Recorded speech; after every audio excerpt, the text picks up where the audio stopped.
Bonjour, dans le cadre de l'accès au savoir et de la diffusion des sciences, Arts et Métiers présente un podcast intitulé Paroles d'Arts et Métiers.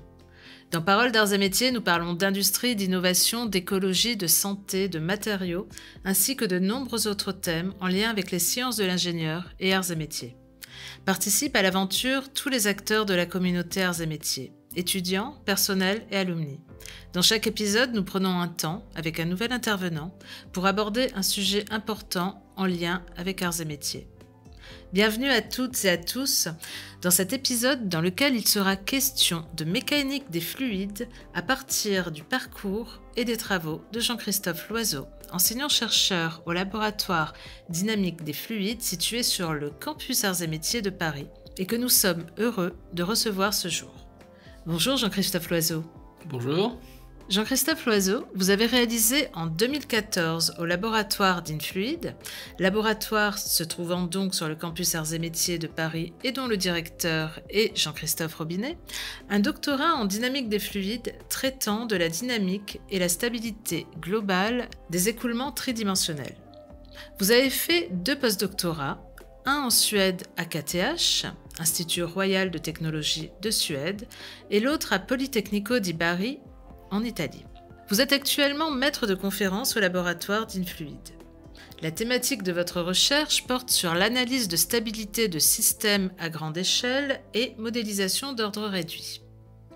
D'un point de vue des systèmes dynamiques, la plupart de vos activités de recherche sont consacrées à l'étude des mécanismes physiques conduisant divers types d'écoulements à passer à la turbulence et à la modélisation de ces systèmes à l'aide de techniques basées sur les données.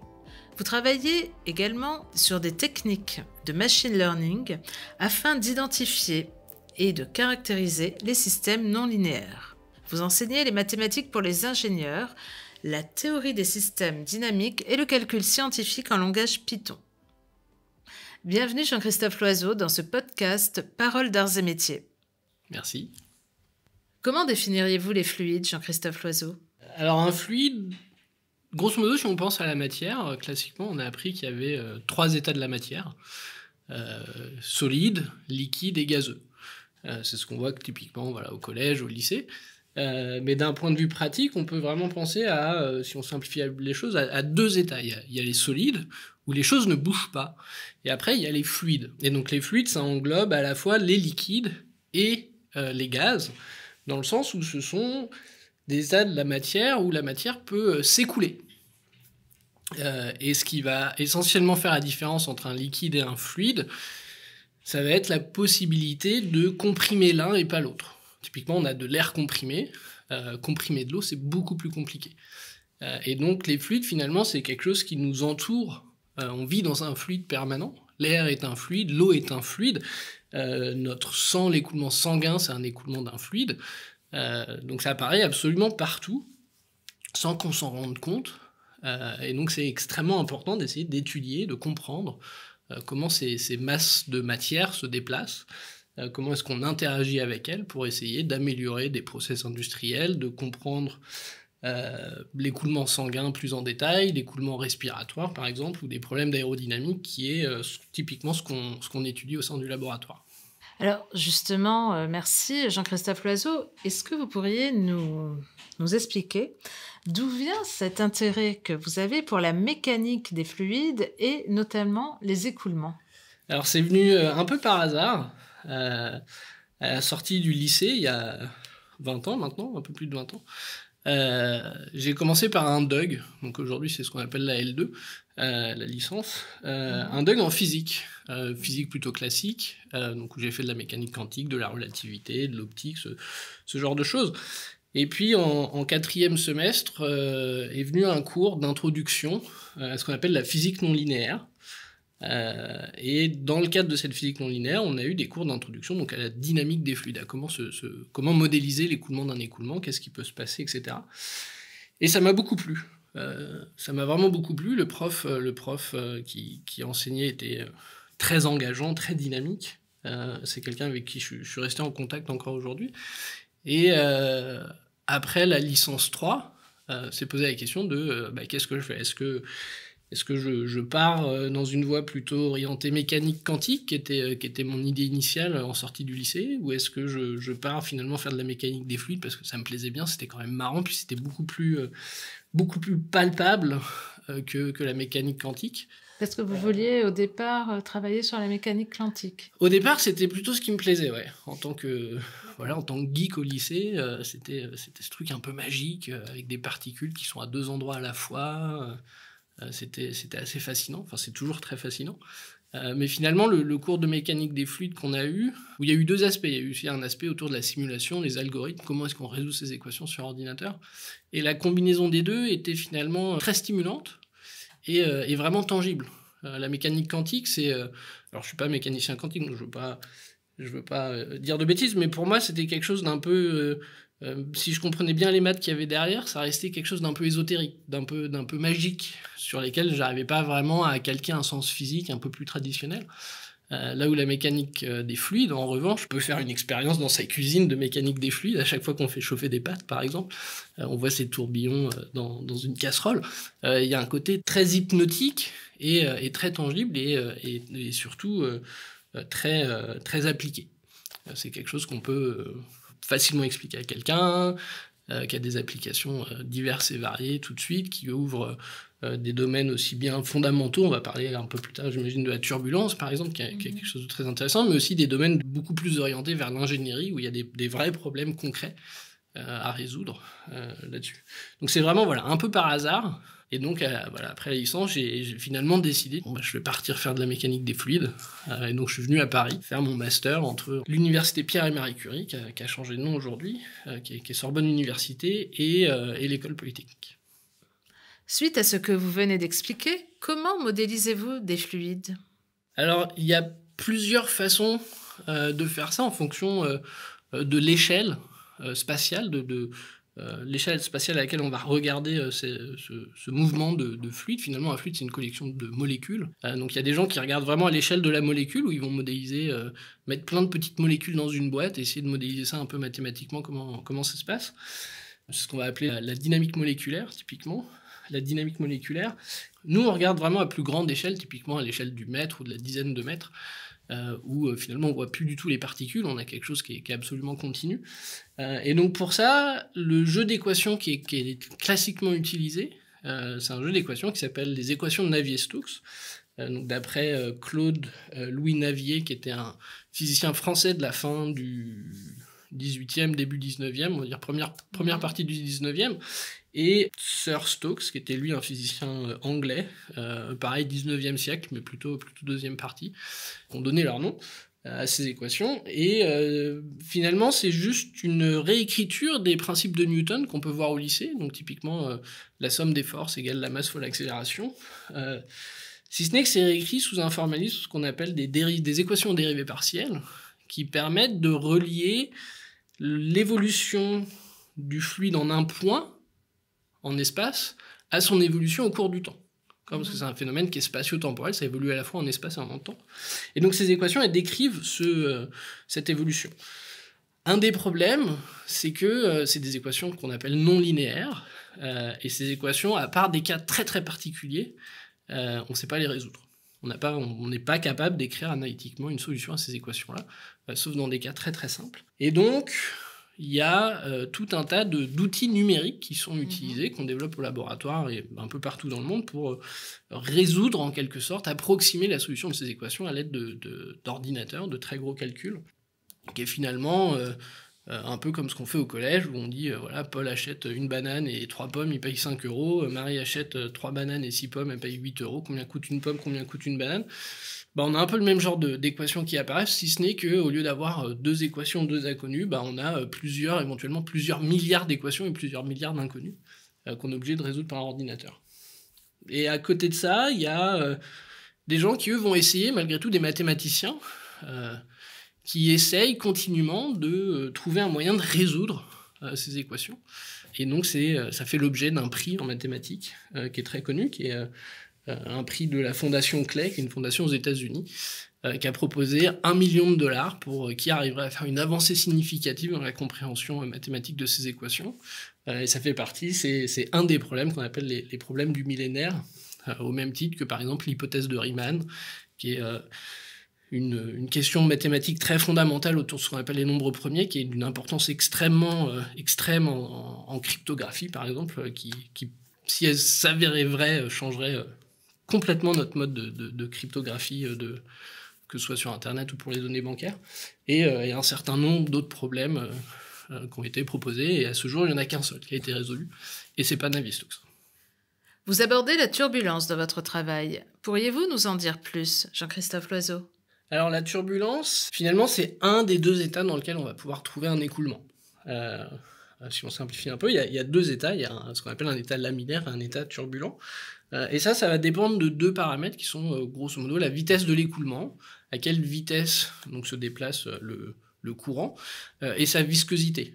Typiquement, du miel, ça va être beaucoup plus visqueux que de l'eau ou de l'air. Et donc, en fonction de ces deux paramètres, on va se retrouver dans un des deux régimes. Le premier régime, laminaire, donc plutôt basse vitesse, c'est un régime où l'écoulement est très propre. Laminaire, je voudrais pas dire de bêtises, mais il me semble que ça vient du grec pour couche. Donc on a des espèces de couches de fluides superposées les unes aux autres. Donc on a quelque chose de très propre. Et un exemple classique, c'est dans votre cuisine, quand vous ouvrez un petit peu le robinet, vraiment pas très fort, il y a un filet d'eau qui se crée, qui est très transparent, très propre, où on voit quasiment pas l'eau couler, en fait. Finalement, on a quelque chose de laminaire, et c'est un effet de style qui est utilisé par certains architectes, par exemple, pour faire ce qu'on appelle les fontaines d'écoulement laminaire, qui sont absolument fantastiques. Et puis, quand on va augmenter un peu le rapport entre cette vitesse d'écoulement et la viscosité, donc dans le cas du robinet, c'est quand on va l'ouvrir un peu plus fort, d'un coup, on va avoir une transition vers ce qu'on appelle un état turbulent, un écoulement turbulent, où là, on va avoir beaucoup de tourbillons qui vont se créer, beaucoup d'agitation, et dans le cas du robinet qu'on ouvre, on a, quand on l'ouvre à fond, on a plein de gouttes qui se créent, on a une espèce de mousse qui se crée, qui correspond donc à cet état turbulent de l'écoulement. Et donc, d'un point de vue pratique, la turbulence, c'est quelque chose d'extrêmement important pour deux raisons. La première, c'est que d'un point de vue ingénierie, il y a beaucoup de phénomènes, beaucoup d'applications. On va avoir naturellement des écoulements turbulents qui vont se créer. Typiquement en aérodynamique, c'est ce sur quoi nous on travaille, où il est important de comprendre ces écoulements turbulents pour mieux designer par exemple des ailes d'avion, parce que la turbulence, ça va générer beaucoup de frottements sur ailes d'avion, beaucoup d'efforts. Et donc essayer de mieux comprendre ces phénomènes turbulents pour designer des ailes d'avion plus efficaces, ou des designs automobiles plus efficaces, c'est quelque chose d'extrêmement important. Et puis, il y a un autre aspect qui est plus intellectuel, où il y a toute une communauté de mathématiciens et de physiciens qui essayent de comprendre cet état turbulent pour la compréhension elle-même de ce phénomène qui fait partie aujourd'hui des grandes questions scientifiques non résolues de notre temps. À titre personnel, moi je m'intéresse vraiment à ce qui se passe à la transition entre les deux. Au sein du laboratoire, la plupart de mes collègues s'intéressent vraiment à quand on a un écoulement qui est pleinement turbulent avec tous les tourbillons. Nous, avec mon directeur de laboratoire et Simon Kern, qui est un chercheur postdoctoral au laboratoire, nous on se spécialise vraiment sur cette transition.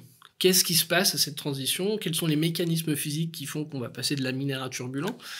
Et puis, est-ce qu'on peut essayer de tirer parti de ces mécanismes, éventuellement pour retarder cette transition, faire en sorte qu'on ait un écoulement laminaire qui va survivre plus longtemps et donc générer moins de frottement, ou dans certains cas, l'accélérer.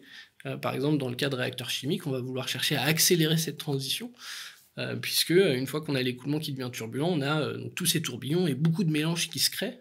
Et donc, pour une réaction chimique, ça permet d'avoir un réacteur chimique où cette réaction se fait de façon très très homogène. Donc voilà un peu une vue très simplifiée de la turbulence. Vous travaillez sur la modélisation. Que pensez-vous des jumeaux numériques? Que pourrait apporter d'ailleurs cette approche dans votre recherche? Alors les jumeaux numériques, c'est quelque chose que nous, au sein du laboratoire, on n'utilise pas. En tout cas les jumeaux numériques comme on l'entend classiquement. La raison principale étant qu'on s'intéresse à des phénomènes, justement ces phénomènes de transition par exemple, qui sont tellement fins que on peut montrer mathématiquement et numériquement qu'il n'est pas possible de vraiment les approximer. C'est quelque chose qui est très très dur à approximer. Finalement, un jumeau numérique, c'est une approximation de nos équations. Et donc, on ne peut pas utiliser les jumeaux numériques pour étudier ces phénomènes en particulier, puisque pour pouvoir designer le jumeau numérique, on a besoin de déjà comprendre ces phénomènes. Donc on a quelque chose qui se mord un peu la queue. Donc d'un point de vue scientifique, nous on l'utilise pas.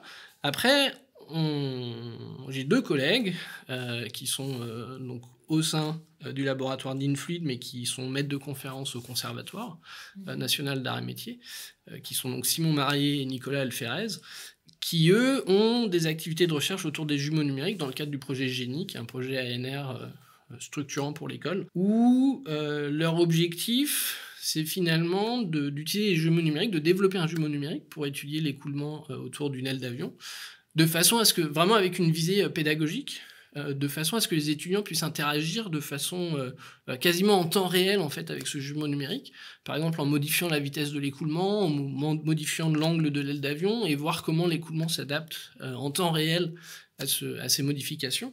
Où là, on n'a pas forcément besoin d'une très grande précision. Finalement, voilà, si on a des erreurs de l'ordre du 3e chiffre après la virgule, c'est pas très important à partir du moment où phénoménologiquement on retrouve les mêmes phénomènes, puisque l'objectif est vraiment un but pédagogique et de faire en sorte que les étudiants puissent intuiter, manipuler un peu ces différents phénomènes, avant ensuite de les étudier plus en détail dans un cours classique de mécanique des fluides.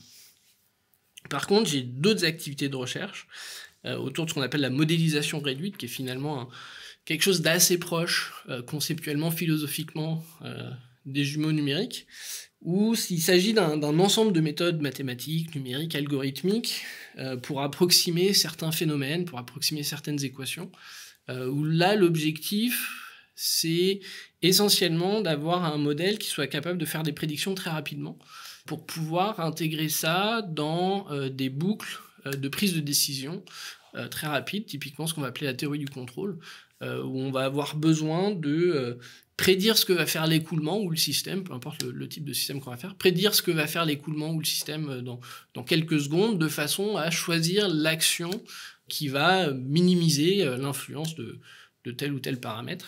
Donc dans le cas de la mécanique des fluides, typiquement, le contrôle, on va l'utiliser pour la réduction de la traînée, réduire les frottements autour d'une aile d'avion ou d'une voiture qui conduit à la consommation de beaucoup de carburant, en fait. Ou elle peut augmenter aussi l'action d'un autre paramètre. Ou dans certains cas, voilà, quand je mentionnais par exemple les réacteurs chimiques, on va chercher à maximiser justement ces mélanges, où on va designer un contrôleur un premier contrôleur par exemple qui va chercher à maximiser le mélange dans le fluide, et puis après on va avoir éventuellement une deuxième boucle de contrôle qui va chercher à maintenir ce mélange le plus homogène possible. Que pensez-vous alors des modèles hybrides dont les paramètres physiques sont actualisés au cours du temps pour raffiner le modèle mathématique? Alors ça, c'est quelque chose finalement mathématiquement de très ancien, à plusieurs points de vue, et dans ma communauté, c'est ce qu'on appelle le contrôle adaptatif. C'est quelque chose qui date des années 70. Dans votre communauté? Donc dans la communauté des gens qui s'intéressent aux problèmes de contrôle, des mathématiciens et des physiciens qui étudient la théorie du contrôle ou qui utilisent la théorie du contrôle. C'est donc ce qu'on appelle des outils de contrôle adaptatif, où justement on va avoir cette notion d'adaptation au cours du temps, où le contrôleur, donc la boucle, le système qui va venir contrôler l'autre système, va s'adapter au cours du temps à ce que fait l'avion, par exemple, ou ce que fait la voiture, dans le sens où, si on prend un avion, par exemple, ce qui se passe en phase de décollage, ça va être un environnement complètement différent qu'une fois qu'on a atteint notre altitude de croisière. Et donc, on va avoir besoin d'un contrôleur qui est capable de s'adapter continuellement d'un régime de fonctionnement à un autre. Donc, c'est quelque chose qui est finalement assez ancien, mais également très moderne aujourd'hui, dans le sens où, depuis les années 70, on a développé tout un tas d'algorithmes qui sont capables de tirer parti encore plus efficacement des données en temps réel qu'on peut collecter. Aujourd'hui, on a de plus en plus de capteurs un peu partout, que ce soit dans notre téléphone, dans les voitures, etc. Et donc, toutes ces méthodes d'adaptation en temps réel sont de plus en plus efficaces, de plus en plus intéressantes en tout cas, parce qu'elles sont capables de tirer parti de cette masse de capteurs, de senseurs qu'on a à notre disposition aujourd'hui. Quel type de collaboration partenariale avez-vous dans le cadre de votre recherche au laboratoire d'InFluid? D'un certain côté, d'InFluid a une place un peu particulière au sein des arts et métiers, dans le sens où on a des activités de recherche qui sont très amont. Ce que j'entends par là, c'est que finalement, on ne s'intéresse pas forcément à des problèmes d'ingénierie très concrets, on s'intéresse plutôt à des phénomènes physiques. Et donc, c'est un peu plus compliqué de collaborer directement, par exemple, avec des PME ou des entreprises. Il n'empêche que, historiquement, on a des partenariats de longue date, que ce soit avec Airbus, avec l'ONERA, qui est l'équivalent, on va dire, de la NASA française, avec le CNES, avec Arianespace, avec Safrantech, qui sont... pour certains des industriels au sens classique du terme, hein, par exemple Airbus, où voilà, on a ces partenariats de longue date, où typiquement, dans ces collaborations, ce qu'on va faire, c'est, par exemple, Ariane a un problème particulier, ou Airbus a un problème particulier sur un écoulement, enfin sur un avion, ou un bout d'aile d'avion, qui cherche à comprendre. Et donc ce qu'on va faire, c'est essayer de simplifier le problème au maximum, de façon à pouvoir le traiter de façon un peu générique, de mieux comprendre dans cette version simplifiée qu'est-ce qui se passe, avec derrière l'idée de pouvoir extrapoler éventuellement à d'autres régimes de fonctionnement, d'autres géométries, ce genre de choses. Et puis à côté de ça, on a aussi des financements, des projets qui sont plus académiques, on va dire, où on a pas mal de projets ANR, donc des projets qui sont financés par l'Agence nationale pour la recherche. On a aussi eu quelques projets qui ont été financés directement par l'Union européenne via le programme Clean Sky. On a un projet qui s'est terminé il y a un an là-dessus. Donc voilà, on n'a pas vraiment de partenariat, de recherche partenariale au sens classique d'art et métier.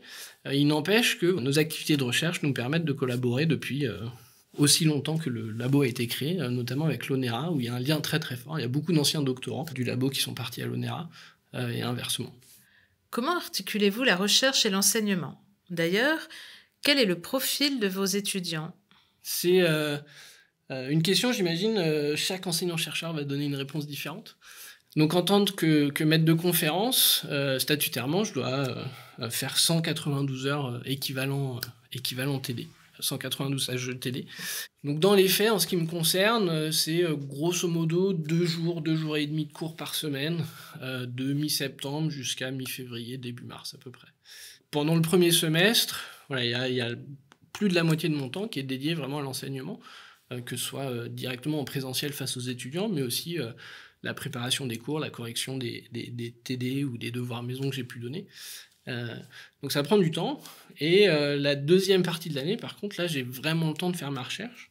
Et c'est quelque chose qui est très important pour moi, de réussir à jongler entre ces deux aspects-là. Alors c'est d'autant plus compliqué que je suis père de 2 jeunes enfants. Donc faut jouer avec tout ça. L'enseignement, c'est quelque chose qui me plaît énormément.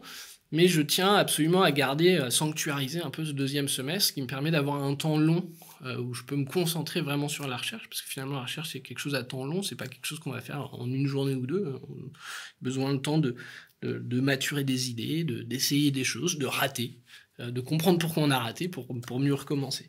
Donc voilà, j'essaye de partager mon temps entre ces 2 semestres, et j'ai la chance de pouvoir faire ça, puisque les enseignements que je donne sont essentiellement auprès des 3e années, des 2e années et des 3e années de l'école.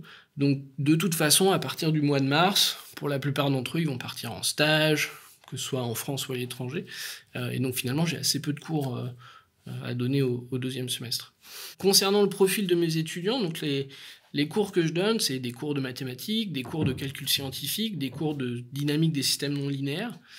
Et ça, c'est essentiellement à des étudiants donc, comme je disais, un 4e, 5e année après le bac, donc des étudiants de master, avec un côté très ingénieur. Voilà, il y a deux parcours dans lesquels j'interviens essentiellement, qui sont donc la 3e année du programme Grandes Écoles, et un master qui est cohabilité avec Sorbonne Université, où là je donne ces cours de maths, où j'essaye de transmettre un peu cette passion que j'ai pour les maths et d'intéresser les étudiants. Alors, c'est pas quelque chose de toujours très facile, même à ce niveau-là, c'est déjà très compliqué au collège, lycée, mais même après ça peut être assez compliqué. Mais voilà, on essaye de faire au mieux là-dessus, et puis après j'interviens dans le master international, donc qui est porté par l'école, le master Factory of the Future, où là on a des étudiants internationaux qui viennent un peu de tout horizon, où pareil, je donne un cours de maths dans cette formation-là, qui est, à ma connaissance, le volume horaire le plus gros de cette formation, puisque c'est sur ces bases mathématiques ensuite que tous les autres cours vont se porter, vont se baser. Et donc là, c'est voilà, des étudiants de profils très divers. Certains qui ont déjà une formation plutôt orientée ingénieur, d'autres qui ont des formations peut-être un peu moins mathématiques, peut-être plus pratiques.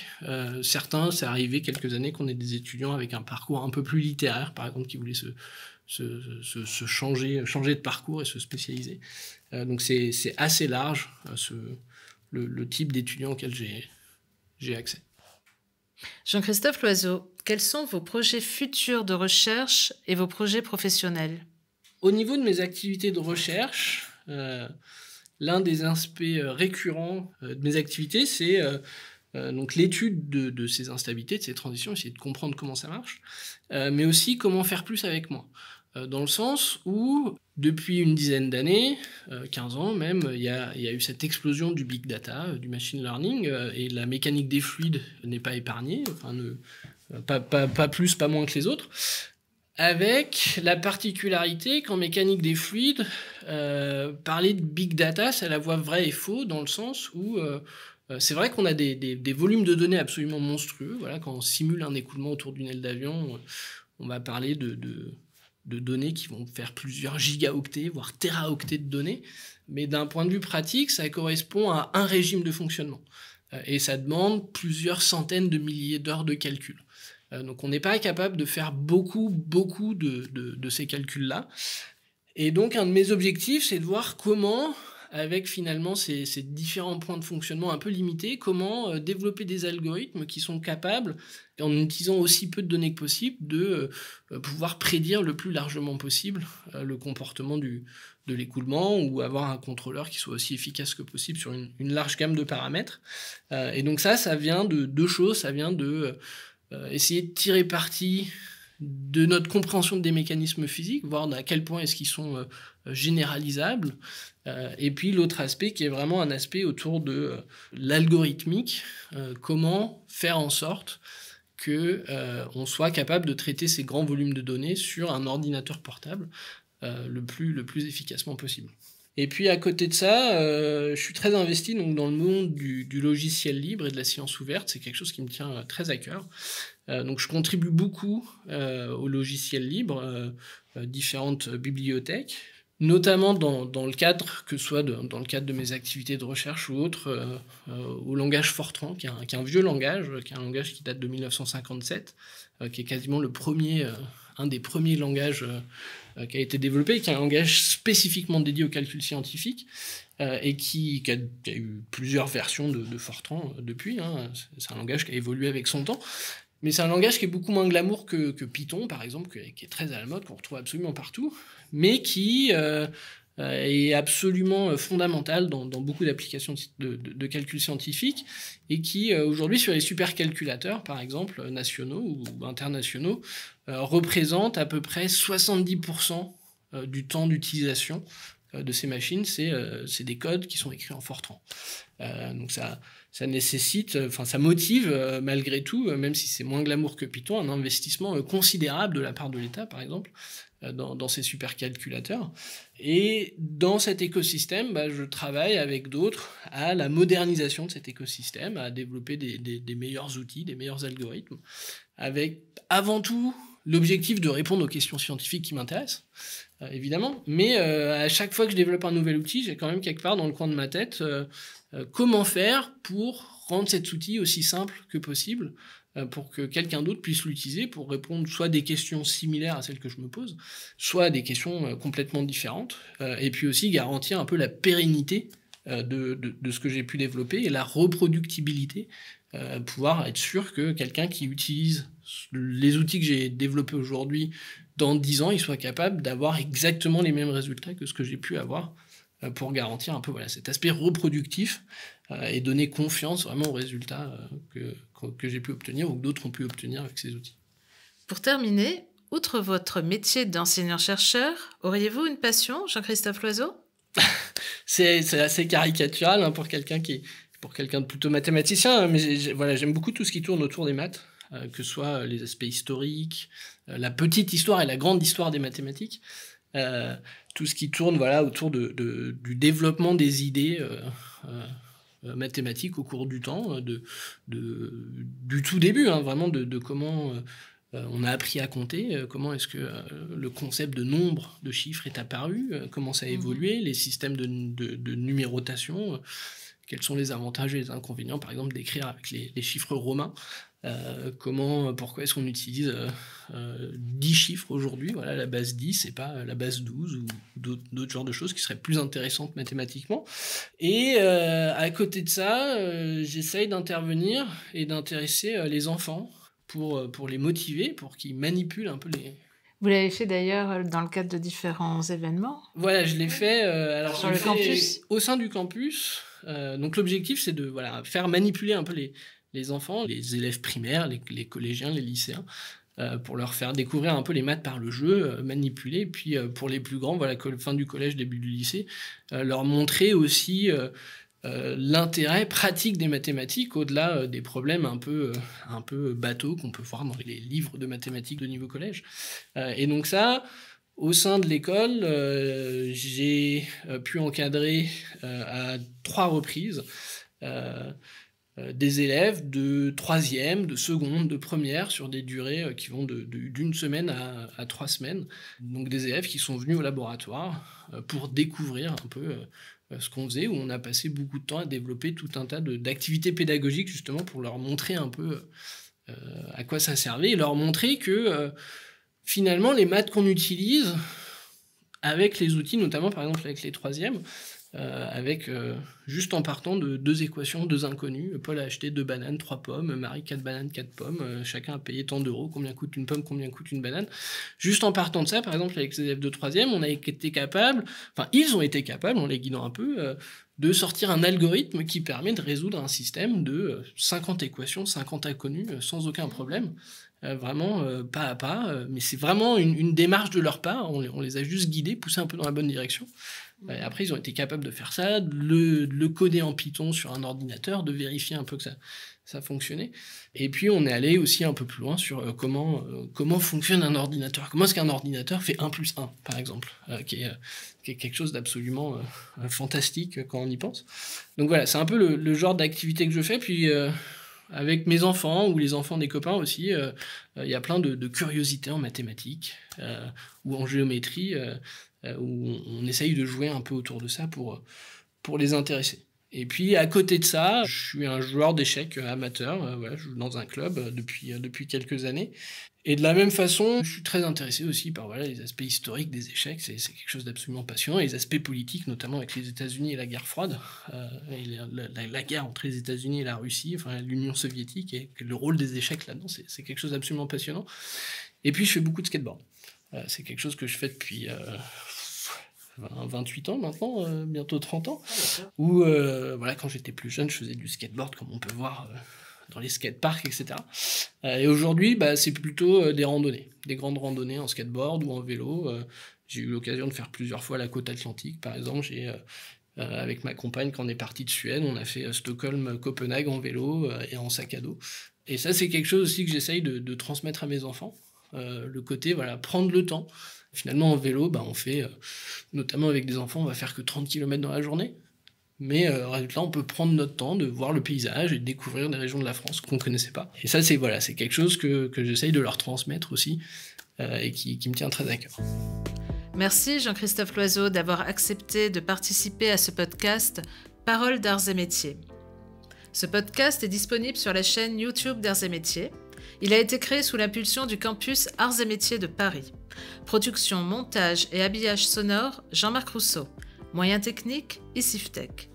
Nous remercions la Direction Générale d'Arts et Métiers, la Direction Marketing, Communication et Fundraising, le laboratoire d'Influid, notamment son directeur Jean-Christophe Robinet. Nous remercions également l'ICIFTech et le campus Arts et Métiers de Paris pour leurs apports et leur soutien. N'hésitez pas à consulter le site web artsetmétiers.fr où vous trouverez des informations sur la recherche, les formations et les diverses activités réalisées à Arts et Métiers. Vous étiez avec Carole Vanoun. Merci à toutes et tous de nous avoir écoutés et nous vous donnons rendez-vous très bientôt pour un nouvel épisode de Paroles d'Arts et Métiers.